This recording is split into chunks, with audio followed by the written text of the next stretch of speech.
Yo, what's up guys, and right here I have made a stack in Minecraft. And for those who don't know, a stack is basically a part of memory where you can do two things. You can push a value to it and you can pop a value off of it. When you push a value to it, it goes in first on top of the stack, and then when you push in another value, it gets buried even deeper in the stack. And then when you pop a value off, you take the highest value off, or the most recent push. So let me give you guys an example. Let's put in 1, so we'll push that to the stack, and then let's put in 2, so we'll push 2 to the stack, and then let's push 3 to the stack. Alright, so if we go over here, we have 3, 2, 1, and then we have 5 other spots. This can hold up to 8 numbers at a time, but I only use 3 right now. So as you can see, the first number right here is the last one I put in. So if I were to pop a value off, it is that 1, 1. It's at 3. And if I were to pop another value off, it is 2. And if I were to pop another value off, it is 1. So you guys saw it kind of came out in reverse order, and that's essentially what a stack is. This video I'm going to talk about why I made this, how I made this, and what a stack can actually do in a computer. Now for the why I made this. So normally a stack is actually inside of the RAM. So there's a thing called a stack pointer, which is set to the very last memory cell of RAM. And so whenever you push a value to it, it saves a value to that last cell of RAM. Then it subtracts one from the stack pointer, so then it's almost going backwards.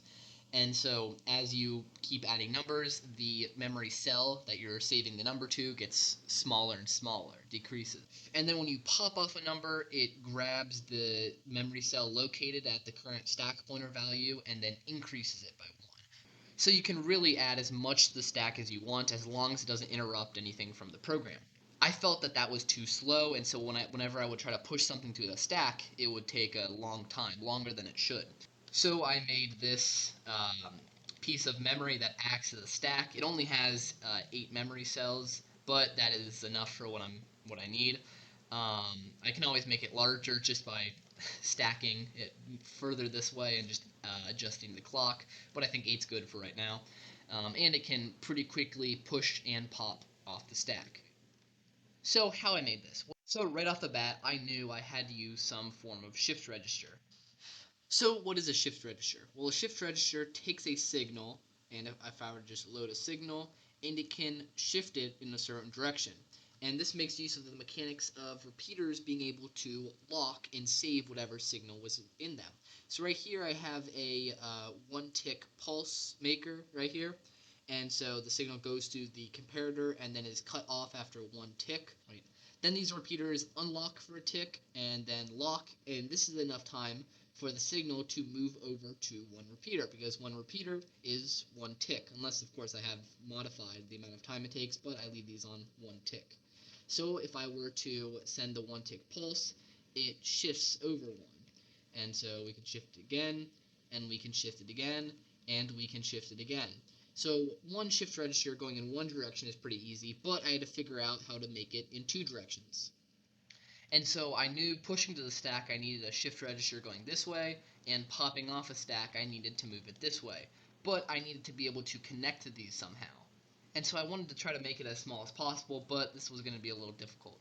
So I switched to a bidirectional shift register. It works just like a normal shift register, but it can shift in 2 ways. So if I write a signal here, you see it gets caught in this loop. So the repeater is powered and is powering this redstone, which powers the redstone around and powers the repeater. So it's locked in a permanent loop. And then what I can do is I can shift it one way, I can shift it again, and then I can shift it back. So I can shift it back towards me. So how does this work? Well, like I said before, there is a lock here that whenever the signal comes in, it gets trapped in there. And what I want to do is I want to move it in both directions. So let's just start moving it in this direction. So I have this comparator here, and I want to move the signal from here to here. So all I have to do is unlock the comparator and lock it again. And so the signal is moved over here, but the signal is still remaining on this side. So I need a way to cut off the signal, and this is where the pistons come in. So they push their block, and it cuts off the signal, and then they retract it. and the signal has appeared to move to shift 1 that way. So if we were to watch it in action, you see it shifts it over. And it's the same logic going this way, we can shift it this way, and there we go. So I felt that the design was too large for what I was doing. I wanted it to be vertically flat. So here I have 2 blocks tall, that other one was 4 or 5 blocks tall. So let's look at how this one works. It's basically just 2 shift registers interconnected, and we have comparators that allow signals to travel both ways. So if I were to load a signal into it, and then I will just move it over one more time. So we have a signal right here. So the pushing is pretty self-explanatory, and also the popping. I briefly unlock all these repeaters and allow the signal to exit this repeater and enter this repeater, and I can just shift it over until I get to the end. But getting it over is slightly more difficult, but still pretty easy.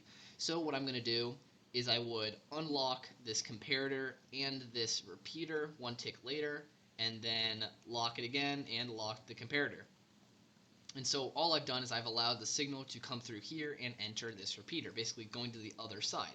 But we still have the value stored in here, so what I do is I unlock all the repeaters and allow it to be flushed out. So now we have a signal on the other side ready to be popped. But if I want to push something again, then it's same logic with the other side. I will unlock the comparator, unlock the repeater, lock it again, lock the comparator, and then flush the signal out. And so that way we've moved it back to this side.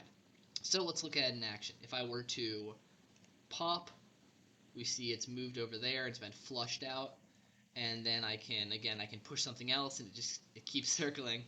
So you can see I can kind of just move it in a circle like this. But hopefully you guys kind of get the idea of how that works. It's just 2 shift registers going in 2 different directions, and it can communicate between each other, can move signals between each other.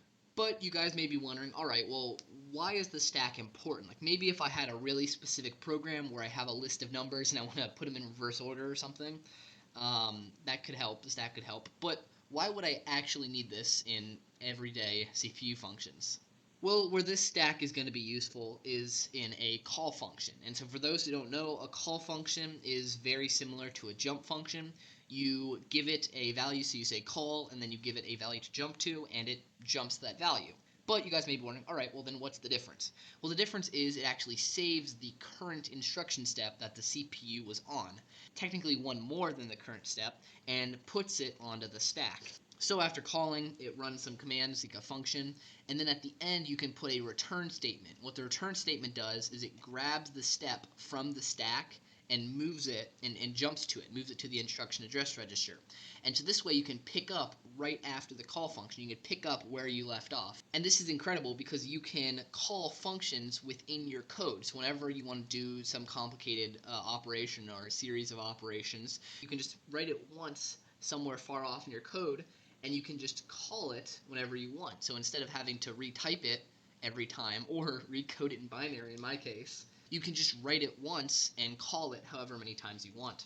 But where does the stack tie into all this? Like if you were just calling once, you just need a single register, right? But what happens if you call multiple times? Well, let's give an example. Let's say I'm on step 5 right now, and I call step 30. So it loads a 6. It pushes a 6 to the stack.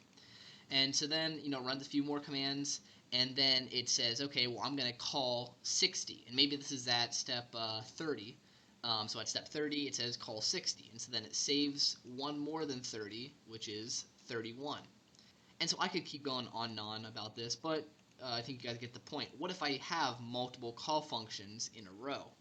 So at this innermost function, when I find the return statement, I want to return back to step 31 because that was the most recent call function, right? That was my most recent place I left off. Then it returns, right? So it gets back to that 31, and then there's another return. And then I want to get it to the second most recent, now the most recent place I've left off, and that is step 6. So I want the return to bring the numbers out in reverse order that I put them in. And if we look at the stack, we have 31 and we have 6, and that's exactly what the stack's going to do. So if I were to pop, I would pop the most recent place I left off, which was 31, and then the next most recent place I left off, which is 6. And so this way I can call as many call functions as I want in a row, and it will be able to bring me out. In this case, because this is only 8, I can only do 8 call functions in a row, but that is more than enough for what I'm working with right now.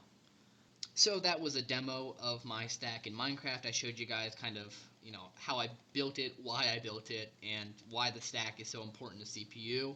But that's all for now. Peace.